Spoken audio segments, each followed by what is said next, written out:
So I will start with an introduction to Gendered Innovations. Gendered Innovations was produced through a large international collaboration involving the European Commission and very much Anne Pepin, who is here today. It's great to see Anne after a number of years. The collaboration also involved Canada and the US National Science Foundation. We've now expanded into South Korea, South Africa, we're going more global, Japan in Tokyo. Gendered Innovations Research Institute was opened in April, and we are making some headway in Latin America, especially in Argentina. So Gendered Innovations was brought together over 220 basic scientists and sex, gender, and intersectional analysis experts in a series of collaborative workshops. That's how we developed the case studies. And as you know, new policies have been implemented across US, the Canada, and the European Union. And we sometimes work also with companies in Silicon Valley, such as Apple and Google. Most recently, I headed I headed up an EC expert group, this was from 2018 to 2020, to develop Gendered Innovations 2. And Sabina Ortel-Prigioni, who should be here today but is ill, was a member of that expert group, and she's also a co-director of Gendered Innovations. So in this iteration, we updated our methods and we created new methods. I want to give you a bit of a tour of the website, which is very useful to you, but I think I'll wait until the end so we don't start and stop the slides. So I was very pleased to read the descriptions of the GenderNet Plus projects. Many focus on different aspects of health, which is important to us all. I didn't see so much on LGBTQI medicine, which is now very important in the United States, as well as transgender medicine. Stanford Medicine just hired 2 experts in transgender medicine in the last 2 years. In GenderNet Plus, I also saw interesting and important work on gender-based violence and masculinities, but I only saw one on the climate. I don't know, we in California are really having wildfires and horrible climate events. And I didn't see anything on robotics, machine learning, engineering, civil engineering, smart cities, alternative transportation, water infrastructure. So as the project continues, I hope that we will be branching out in these new directions. So let me cover some of this new work that we are doing.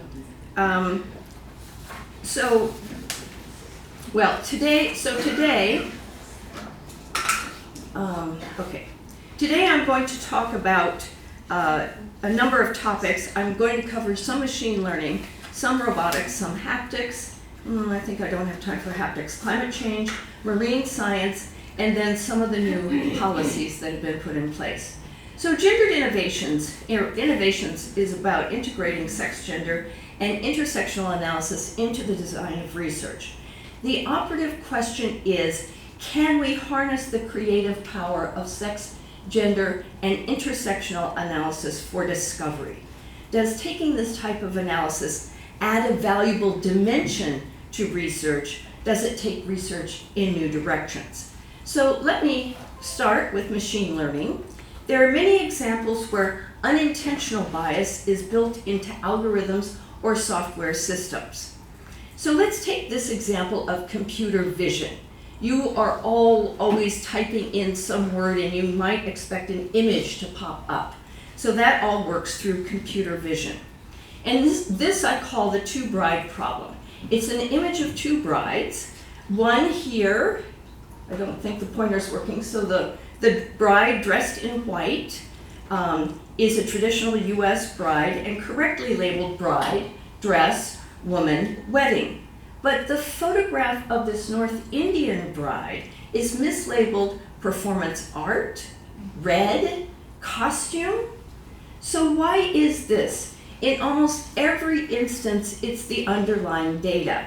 And here we see ImageNet. ImageNet is the machine for computer vision. And we see that the problem is that, well, I don't have a pointer, so I'll just go. So we see that in ImageNet, 45% of the data is from the United States. This is global data, even though we in the United States are only 4% of the population. If we talk about China and India, they constitute 36% of the global population, but they are represented by only 3% of the data in the data set. So always it's the problem with the data, and we need to be sensitive to global geodiversity, and we need to be sensitive to differences across cultures. So my example of computer vision analyzes only one dimension, which is cultural diversity. My next example is from facial recognition.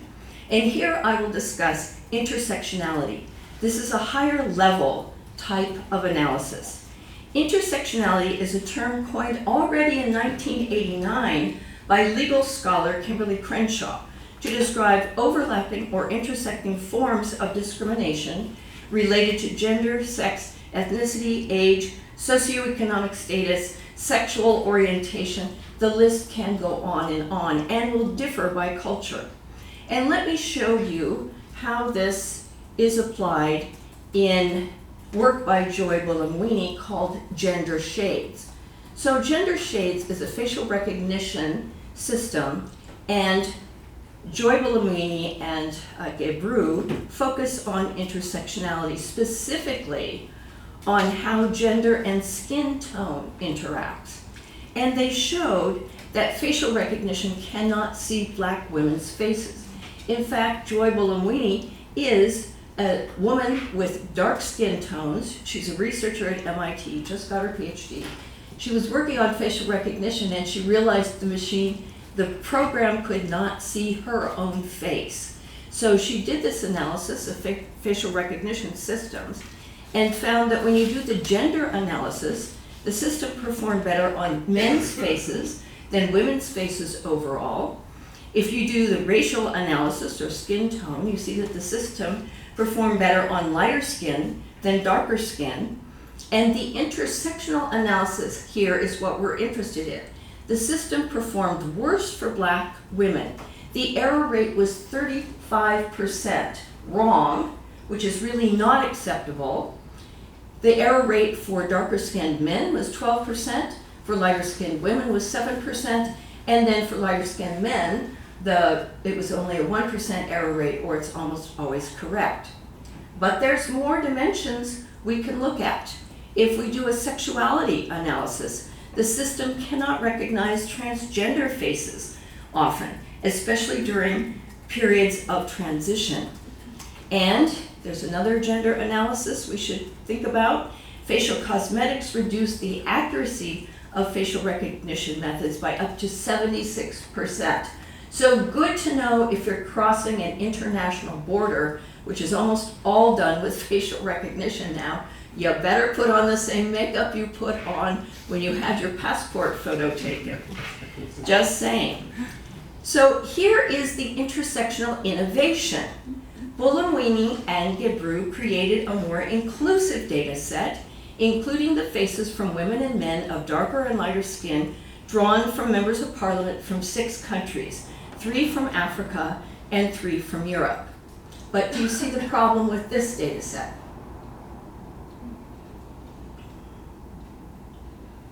So my students see it right away. There are no Asians. There are no indigenous peoples from the Americas or from Australia. And we don't know if there are any non-binary people imaged. So I think we still have work to do.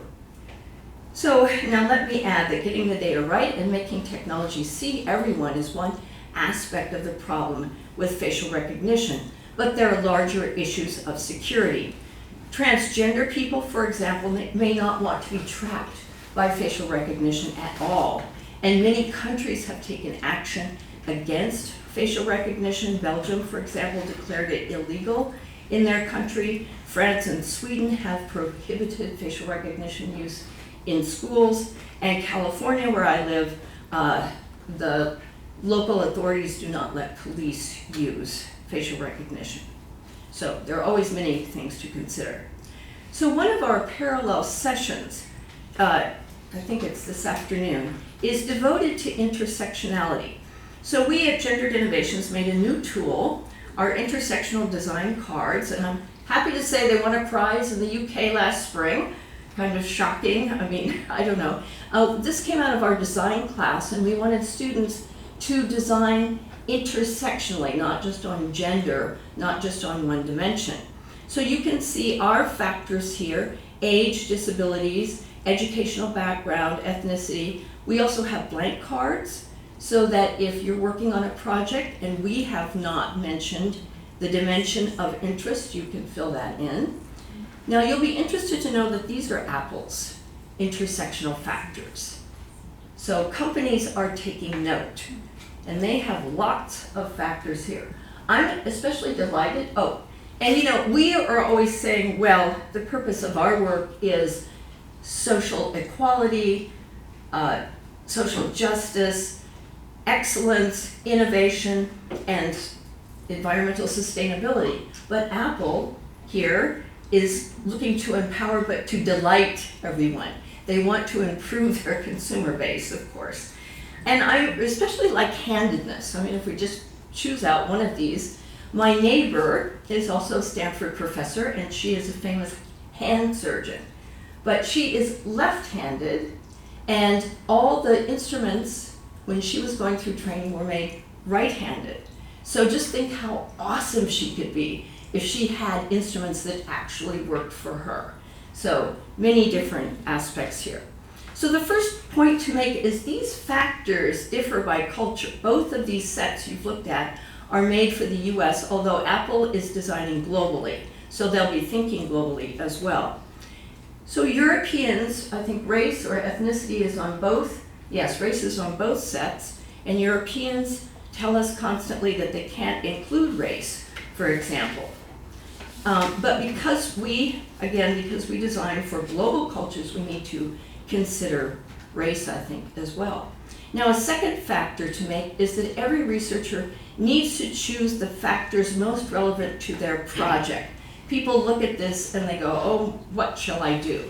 You can't look at all the factors, so like any research project, you narrow it to the ones that are most relevant to you.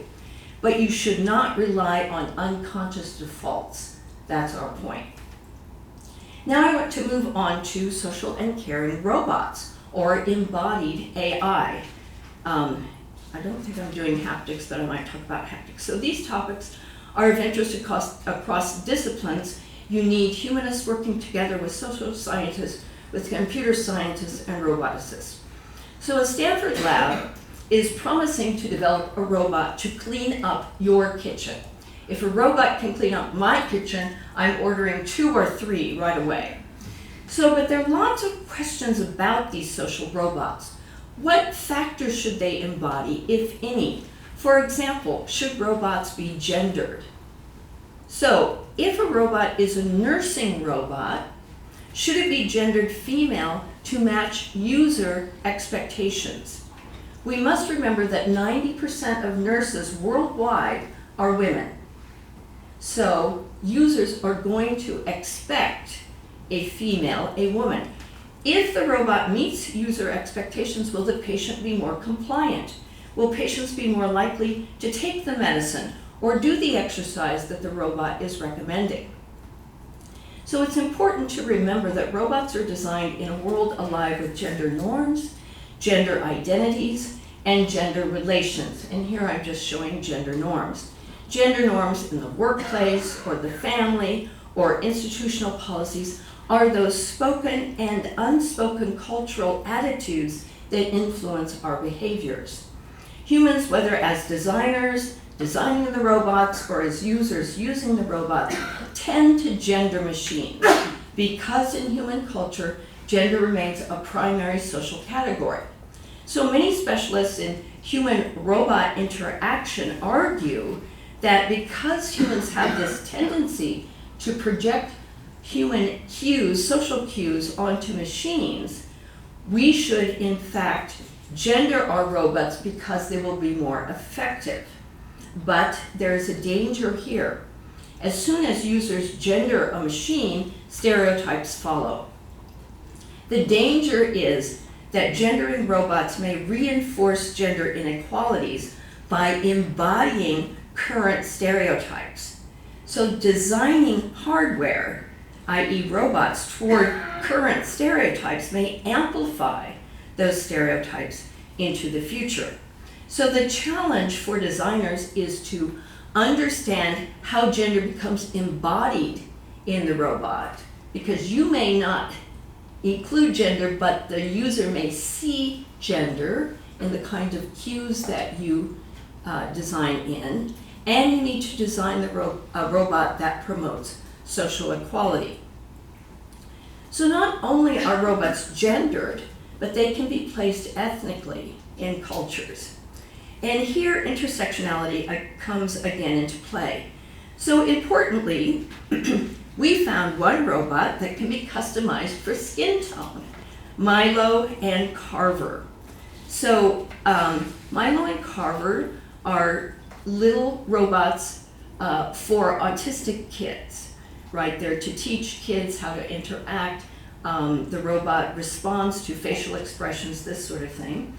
Now, it might be proper that Milo and Carver are boy-like robots because boys are 4 times more likely to have autism than girls, but surely we need a robot for the millions of girls also who have autism. So I used to criticize RoboKent, who makes this robot, because they only had boys. They were customizable, sure, but they only had boys. But et voila, they now have girls in customizable skin tones. So they have Veda, the lighter skinned toned girl, and Jimmy, the darker skinned toned girls. So I couldn't find a non-binary or a transgender robot, but anyway, this seems to be the best we're going to get for now. So again, the challenge to roboticists is to understand how social norms are embodied in robots, and importantly, to design robots to promote social equity. So designers need to create this virtuous cycle where you see that all of this is happening in a culture alive with gender norms. The engineers have the opportunity to challenge those gender norms. They can create algorithms and robots, technologies that promote gender or intersectional equality. This then gives the users the opportunity to rethink all of these norms that are pressing in on us, and this, in my view, will change the culture. So that's for engineering and AI. I want now to turn to climate change, which I find really interesting, and I would really hope that GenderNet Plus could move more into this area. I did see one nice example. So my examples here are from marine science. Now in Gendered Innovations 2, which we held in Brussels with Anne's help not so long ago, we published a new method for understanding sex in marine organisms. So look at sex in marine organisms. It's so much more imaginative than in humans. You know, really, evolutionarily, it's so much fun. So anyway, now you have a lot of different options here to take into account. Now, I should say that the term hermaphrodite is used for animals, but the term intersex is used for humans. So I could probably spin out a long historical explanation for that, but no one has written down the explanation for that. I think we know why, but anyway, just to point that out. Then we also Rob Ellis created a decision tree, and these methods are important for understanding the current climate catastrophe and its impact on marine organisms. So Kara Tannenbaum, if you know her, also uses decision trees. Is sex binary? No, yes. And I think it's schematic, but it's a nice way to kind of move through the information. Global warming harms marine organisms. And this is a concern for all of us today, whether we're talking about fish, mollusks, crustaceans, or other marine organisms. Responses to global warming can vary by sex. This is what we're interested in.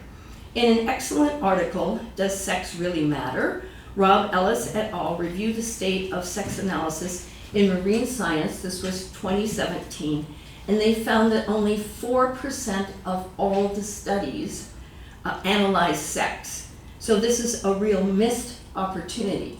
I have a postdoc via the Marie Curie program this year. She's at our Hopkins Marine Station, and she has just finished a wonderful review of sex analysis in marine organisms. It should come out in the next month or two. Really important work. So now, why is this important? For species reliant on temperature for sex determination, such as turtles, this is something we learned in grade school, that certain organisms, if the water is cold, you get a male, and if it's warm, you get a female. Okay, so we know that. But an important study found that turtle sex ratios respond dramatically to global warming. So in Australia, on the Great Barrier Reef, they looked at turtles born in the warmer parts of the reef and found that those populations were 99% female compared to the populations in the cooler part of the reef, same turtles, different temperatures, and those populations were more, what we would call normal, with 68% female. So such changes in sex balance can lead to population collapse.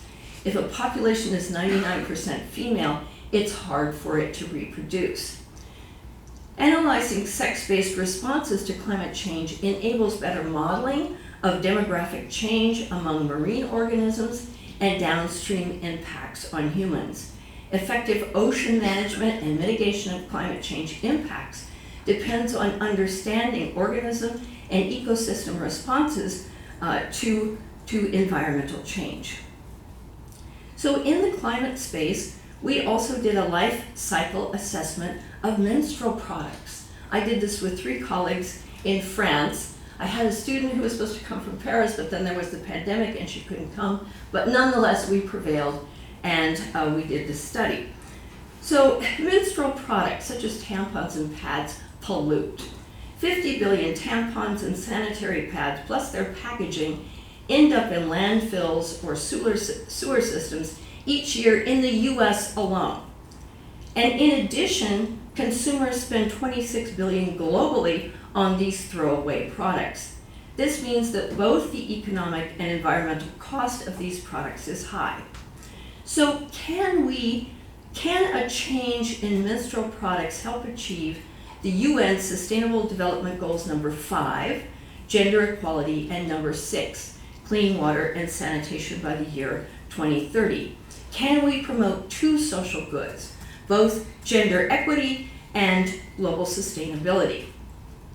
So October 1st, we published this study that looked at the sustainability of 6 types of menstrual products across 3 countries.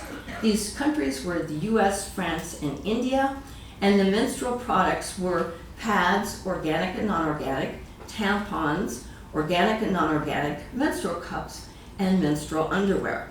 And then we analyzed 8 environmental factors such as land use, water use, energy, the likelihood of cancer risk, and that sort of thing.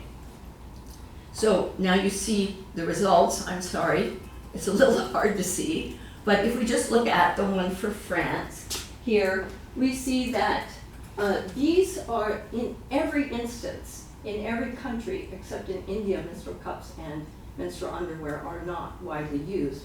But in every instance, but this is just for France, the menstrual cups and menstrual underwear have a much lower impact that you see here in the red.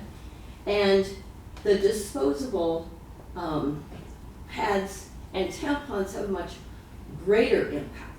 So we see that there are alternatives on the market, and we see that we can make choices. Manufacturers can make choices, and we could in fact have much less impact with menstrual products. So right now, Scotland is the only country to offer free menstrual products. And the idea is that menstruators shouldn't have to pay for this natural event. But what products are they going to be offering? That's what I want to ask. Stanford, we're offering products and they're all disposable. And I've tried, we just opened a new school for sustainability, but does that matter? No, disposable products in all the bathrooms. So it's great for gender equality, but not for environmental sustainability. Okay, so Matthew, how am I doing on time? I knew he had that sign. 5 minutes, folks. So anyway, so I talk a lot about science infrastructure. I'm a historian of science. That's what we do.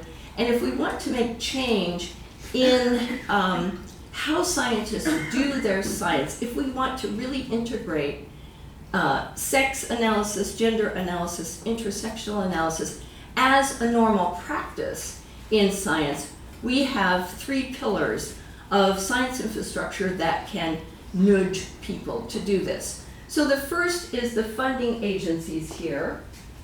And this is at the beginning. European Commission is a leader in this area, have had policies on this. And so what would you say? I say 2001, but I think it even goes further back. No, I would say 2003, probably the first attempts and the specific studies, but really enforcing it as one of the priorities, that's Horizon 2020, and yes, as a default, it's Horizon Europe. Yes, so Horizon Europe, but yes, okay, 2003, we can use that date. So for a long time, with excellent policy. So my team did a global review of funding agencies across 6 continents recently, and we wanted to standardize practices when that makes sense, to encourage collaboration. And then we really wanted to provide a roadmap for agencies to develop quality policies and practices in this area. Our article was published in Science on September 30th, I think. And importantly, we made this framework. And I think now I'm going to use my last few minutes by going to the website, if I can do that, to give you a bit of a tour. Because this framework, I don't think anything works here. Aha, oh, first I have to stop. Okay, good, and now I'll share. And here we go. I think we've got it, okay.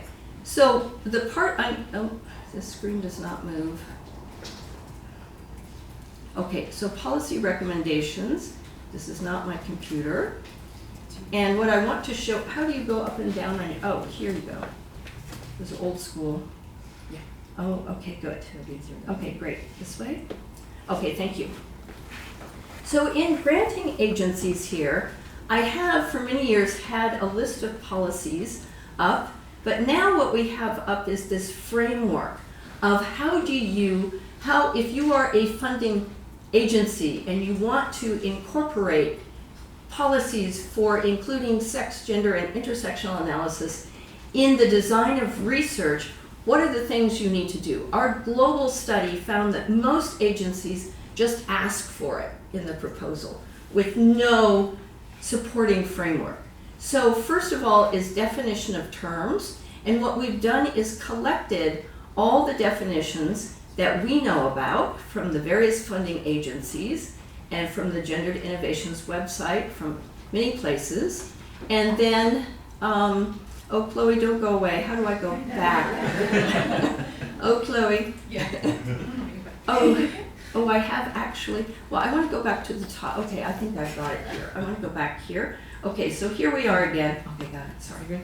Just takes me a minute to figure out where we're moving. Okay, so what I want to show you, if we go back in, okay, and here, so we have all the definitions, we have all the types of proposal guidelines that funding agencies have put in place. As you know, some require this, like the European Commission, the Deutsche Forschungsgemeinschaft, the German funding agency, they encourage it, and then where people are failing most is they don't have an evaluation process in place to see how their policy is working.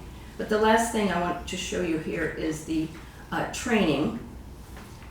And so we have included all of the online or book-like trainings that are available for applicants, evaluators, and funding staff. And in all STEM fields, we have them. There are some in engineering, and then health and biomedicine.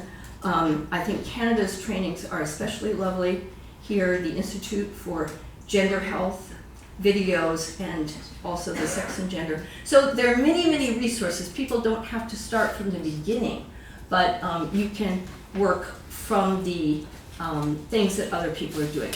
Okay, so two last things to say is that the last, time's up. Well, Matthias, you'll just have to wait a minute because this woman has a lot to say. I know Sabina isn't here, so I'm just going to take another minute. Okay, so there are, three pillars of these funding agencies. So peer-reviewed journals are also very important, and believe me, Nature put in new guidelines in especially 4 of their medically related journals in June. So in order to be published in great places, researchers need to be doing this work. And then universities. I'm going to come back to us. A lot of us are probably at universities, and we are not doing our job. We are not properly training the next generation, because I wouldn't be up here talking, we wouldn't be having this meeting if sex, gender, and intersectional analysis were in all the core courses for medicine, for computer science, for engineering. This kind of stuff is all in the humanities and social sciences where it's been developed. But we need to now translate all this work and get it into the core courses in the natural sciences and computer science. And this is really happening in computer science because computer scientists are now aware of the harms they have been doing to society, and they're keen to stop those harms. Out of Harvard, since 2017, there's something called embedded ethics in computer science. And that means at the same time that you learn the technical issues of how to build your algorithm, you learn the social impacts of building the algorithm this way or that way. So you're getting both of these with equal weight from the very beginning. So this is also coming to Stanford, and it's being adopted in many places. So thank you very much for your attention.